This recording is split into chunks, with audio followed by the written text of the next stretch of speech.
lead up to the recent general election, extensive efforts were made by certain civil society groups to sponsor legislations that would have empowered Nigerians in the diaspora to vote in the elections. Those efforts, however, met a brick wall on the floor of the House of Representatives soon. Even the Not Too Young to Run bill, which held a lot of promise for young Nigerians, fizzled out after some time, same as the gender equality bill that was expected to encourage more Nigerian women to get involved in partisan politics. Just how much damage has been done by these obvious constitutional impediments to Nigeria's democratic development? Well, Sam Onuigbo is a former member of the House of Representatives and recently a senatorial candidate on the platform of All Progressives Congress in Abia State. He joins us now to have a conversation. It's great to have you and a very warm welcome to the program. Let's get straight into it. When we look at some of the issues that were listed in that introduction, the massive issue is representation and inclusivity. What do you think is causing this impediment that is hindering the progress of representation and inclusivity when it comes to the political process in Nigeria?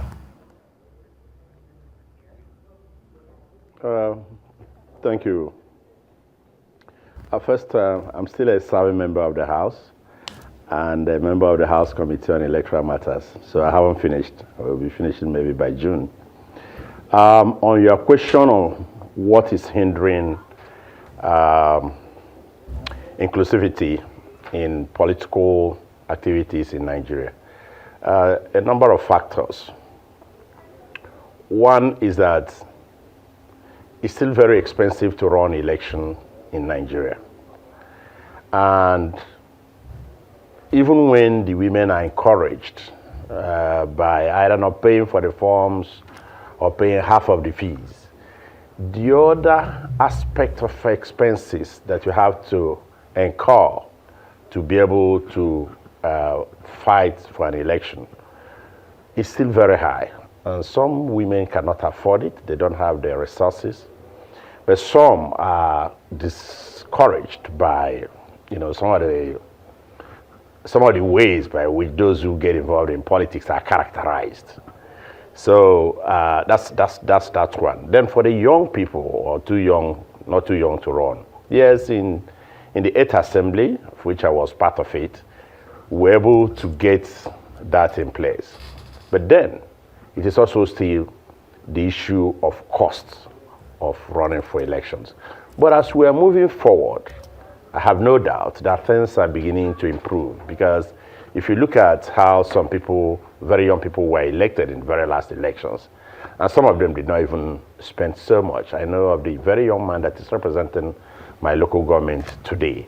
Yes, he struggled. He ran some expenses, but it wasn't as maybe in the past when you had to pay so much for forms and go through all that. So simply put, it's just the issue of costs and cultural barriers.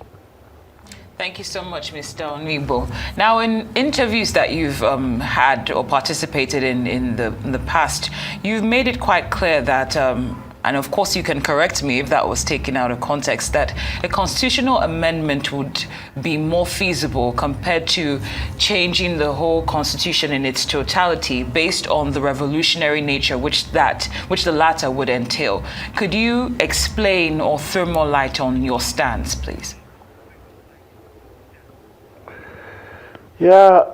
Yes, my position actually is that there are some sections of the Constitution that need to be amended, but you can see that the way we've been approaching it almost in a piecemeal, and it's taking some time. It's difficult for you to just overhaul the entire Constitution at the same time.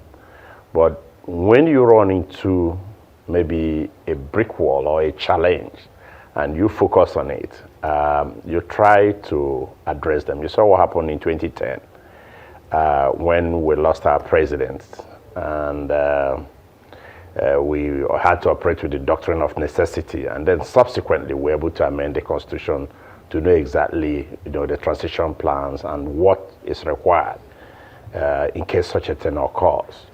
Even in the Electoral Act, last time that we worked on the current Electoral Act 2022, one of the areas that we focused on was the Kogi Conodrome, and we tried to make sure we fix it in case such a challenge comes up in future.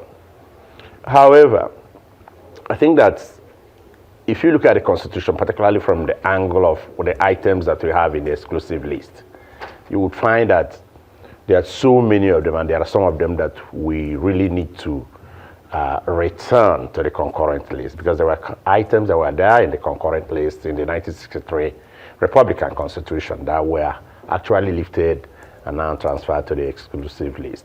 So we have to look at these things and then make governance, to become accessible in a way, or something that people can easily get involved in. But it does not end with constitutional amendment. I must have to emphasize that point before we conclude, because we have made several constitutional amendments here and there. But you have to look at those, the actors, because it's just not the letters of the Constitution, but the spirit. So you have to look at the actors, those who are implementing these constitutions. The Constitution or the provisions of the Constitution. How well-intentioned are they? That's the main thing. I'll probably just bring something to your mind right now. If you go to Section 7 of the Constitution, it talked about, the House of Assembly they will make laws to ensure about the finances, the running, the structure of the local government. Okay, fine. But today, local governments are getting money directly from the federation account. Question, how well is the money administered? So it's not just about the provision of the Constitution. It is about the good intentions of the operators of the Constitution. If you ask me now, I'll tell you that one of the challenges we have right now in governance is at the local level. What the governors do with the funds from the local government, and then what they also do, the other things they call security funds and all security votes and all that. So let's not focus totally on the amendment of the Constitution. Let's focus on getting our people who are lucky to be elevated to, through the power of the thumbs of our citizens, the electorate. Let's try to see a situation where we get them to begin to work for the people. That's, I think, is more like it than. I'm not saying that we should not tinker with sections of the constitutions that are providing, some challenges, but let's begin to look at, from the local government. Because, I recall that during the last Joint Technical Committee on this Electoral Act 2022, which, by the grace of God, I was lucky also to serve in, some of us pushed for the provisions of our Electoral Act to be applied in how you do local government elections. So, okay, let me just ask you, since you've been following local government elections in all the states in the Federation, have you ever seen a situation where the opposition has won maybe half of the number? No.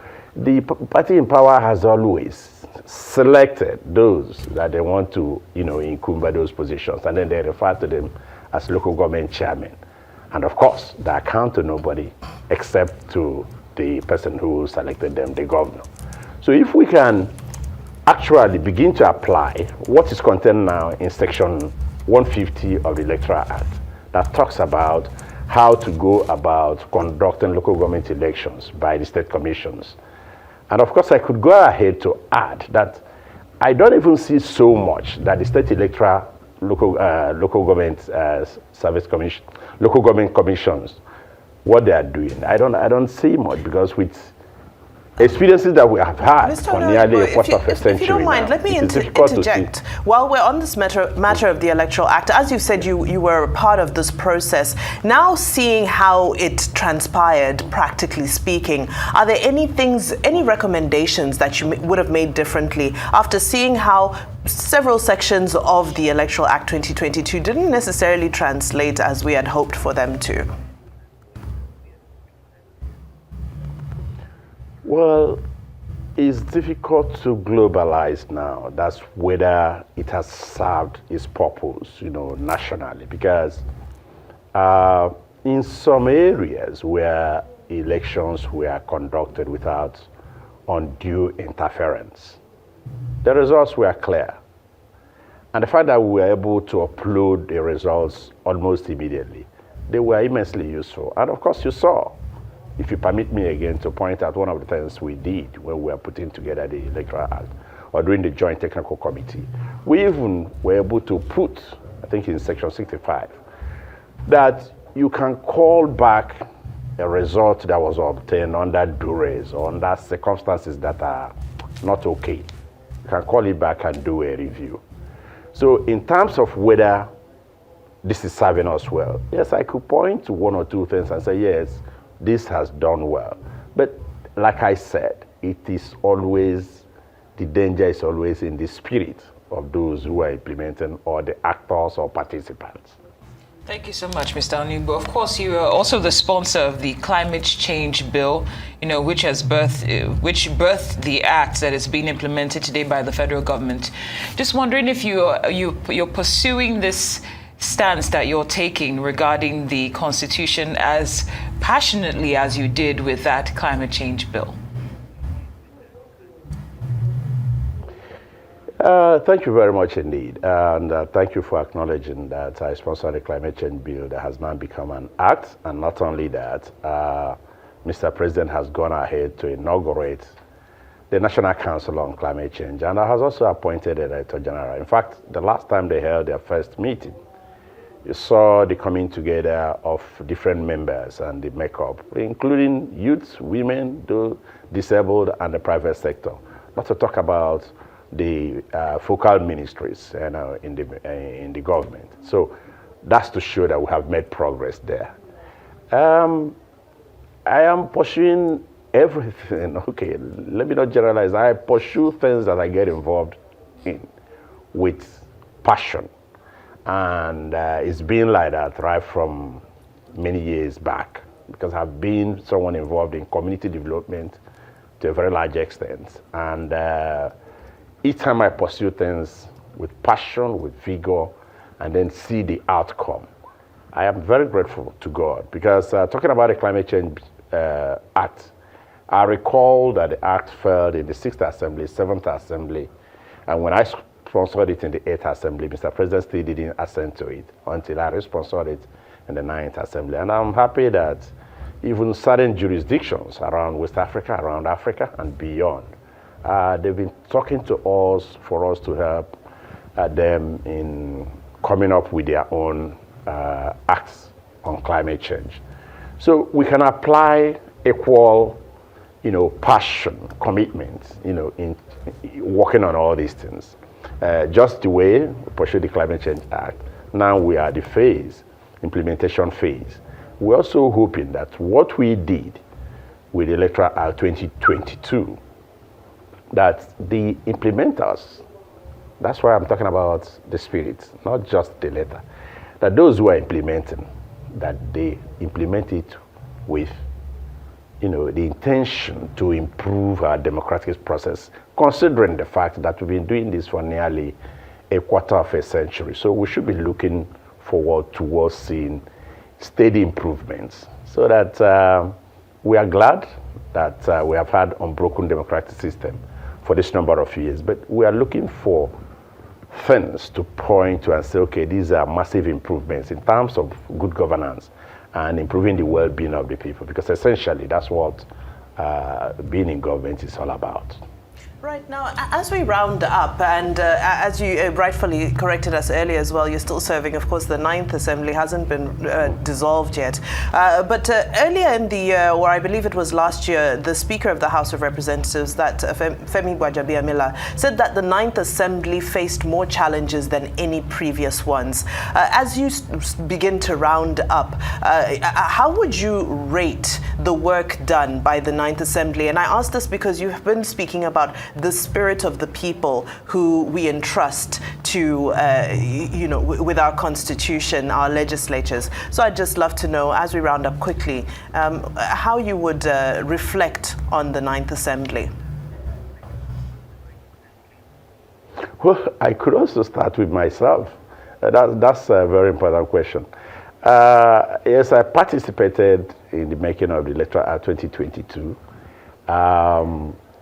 And when I ran primary election and won, and I'm sure you are aware, I was there one of the days, the whole thing went up to the Supreme Court, and by the special grace of God, the Supreme Court affirmed the decision of the Court of Appeal that I actually won the election, and that the individual who was acting as a meddlesome interloper never participated in the primary election. So that was my own personal experience, and the Electoral Act, helping to protect me. And then recently, as we did the elections, in the result sheet, somehow I omitted the name of my party, the APC, in the result sheet. So we decided to follow this, in a legal way. And because this is sub judice now, I would not like to go more into that. So you can now see that individually and collectively, there have been various challenges, that faced members of the Ninth Assembly. But do not also forget of the issue of recession, the issue of money, not being available, challenges in implementation of the budget even after it's passed, and of course, the fact that the oil price continued to move back and forth. So even if you had the best of intentions and passed the resolutions, and in some cases, let me talk about security. When we are passing resolutions asking that the service chiefs then be changed and all that, someone who was not involved or someone who's watching from the sides will probably think that, okay, these people were being overzealous. But indeed, we were doing that in the interest of the entire nation. And of course, we also faced criticisms, right, left, and center. So in terms of the resources and the things we've been able to achieve, there's no doubt that during the Ninth Assembly, despite the challenges that we faced, we were able to pass the PIA that had been there for almost about 16 years or so. We were able to get it back and then passed it, and it's been assented to, and of course already been implemented. You can see how the NNPC has transformed. And a few other agencies that are attached to it, that they are now wearing new names, new responsibilities, in fact expanded responsibilities in line with how the world is moving. We also were able to pass the climate change bill. We were able to pass several other bills, that have actually truly impacted positively, meaningfully on the well-being of the people. And do not forget the changes that came with currency swap and all that. Overall, I think the Ninth Assembly has done very well. And I'm hoping that the 10th Assembly, they will face the issues squarely and then continue from where we start, because government is a continuum. Thank you so much. House of Representatives member and APC senatorial candidate in Abia State, Mr. Sam Onuigbo, thank you so much for your time and thank you for all you do. We appreciate you all here on Newsday.